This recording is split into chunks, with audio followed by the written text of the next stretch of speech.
সালটা ছিল 2006 সাল। এক মধ্যবিত্ত পরিবারে আমার জন্ম হয়। দিনগুলো অনেক কষ্টে যাচ্ছিল আমাদের। আমার আব্বু অনেক রাগী ছিল, কথায় কথায় আমার আম্মাকে মারধর করত, এমনকি আমার আম্মাকে অনেক গালাগালি করত। আমার বয়স যখন 7 বছর, কোনো এক কারণে আমার আব্বু আমার আম্মাকে তালাক দিয়ে দেয়। তখন আমি অনেকটা ছোট ছিলাম, তাই আমার আম্মু আমাকে নিয়ে আমার নানুর বাড়িতে চলে আসে, আমাকে একটা কেজি স্কুলে ভর্তি করে দেয়। আমার আম্মু সারাদিন কাজে ব্যস্ত থাকতো, আমার স্কুলের এবং প্রাইভেটের খরচ আমার আম্মু দিত। এভাবেই কাটতো আমাদের দিন। আমার বয়স যখন 13 বছর, তখন আমার আম্মুকে আমি বললাম, আম্মা আমি কাজ করতে যাব। আমার আম্মু অনেক বকাঝকা করলো আমাকে, আর বলল, পাগল ছেলে, তোর এখন কাজের বয়স হয়েছে, পড়াশোনা করো, অনেক বড় হও, তারপর কাজে যাবে। আমার আম্মু আমাকে বকা দিলেও আমার ইচ্ছা ছিল আমার আম্মুর কষ্ট দূর করব, তাই কিছু না ভেবে আমি কাজে যাই আমার এক মামাতো ভাইয়ের সাথে। সেখানে আমার মাসে 2000 টাকা করে বেতন দিত।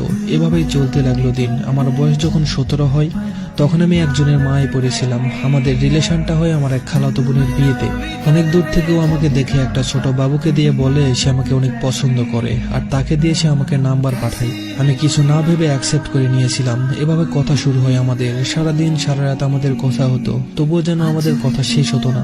সে আমাকে বলতো, অনেক ভালোবাসি তোমাকে, তুমি ছেড়ে গেলে আমি মরে যাব। সে আমাকে অনেক কেয়ার করত। সে 3 বেলা ফোন করে আমাকে জিজ্ঞেস করতো আমি খেয়েছি কিনা। আমি যদি বলতাম না, সে আমাকে বকা দিত, এমনকি আমার সাথে কথাও বলতো না। সে জানতো না আমি অনেক গরিব পরিবারের ছেলে, আমার বাবা থাকতেও নেই। আমিও তাকে কখনো বলিনি, কারণ আমিও তাকে অনেক ভালোবাসতাম। আমার মনে হতো আমি যদি তাকে আমার বাবা এবং আমার পরিবারের কথা বলি, সে যদি আমাকে ছেড়ে চলে যায়। এইভাবে আমি কখনোই তাকে বলতাম না, কারণ আমি যতটা আমার নিজেকে না ভালোবাসতাম, তার চেয়ে অনেক বেশি ভালো আমি তাকে বাসতাম। এভাবেই চলতে থাকে আমাদের কথা। আমাদের ব্রেকআপ হয় 2024 সালের মার্চ মাসের 13 তারিখ। একদিন হঠাৎ করে সে আমায় বলল, আমার বাড়ি থেকে বিয়ে ঠিক করেছে, এখন আমি কি করব। তখন আমি বললাম, আর কিছুদিন অপেক্ষা করো, আমি তোমাকে নিয়ে চলে আসব। এখন আমার কাছে টাকা নেই, মাস শেষে টাকা পেলে আমি তোমাকে নিয়ে আসব। তাছাড়া আমার আব্বু পৃথিবীতে থেকেও নেই, আমার আম্মু আছে। এই কথা বলার পর সে কলটা কেটে দিল, কারণ সে সবসময় চাইতো অনেক ভালো পরিবারে তার বিয়ে হোক, সে অনেক ভালো থাকতে চায়। সেদিনের পর থেকে সে আমার সাথে আগের মতো কথা বলতো না, আমাকে কল দিত না, ঠিক মতো মেসেজও দিত না।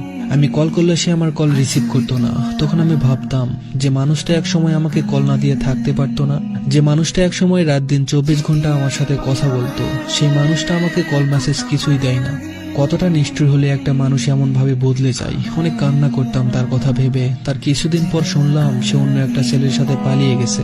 শুধু পালিয়ে যায়নি, তার একটা বান্ধবী ছিল, তার কাছে আমার কিছু ছবি দেয় আর আমার বাড়ির অ্যাড্রেসটা দিয়ে বলে ওই ছেলের সাথে আমি পালিয়ে যাচ্ছি, কিন্তু আমি কখনোই জানতাম না।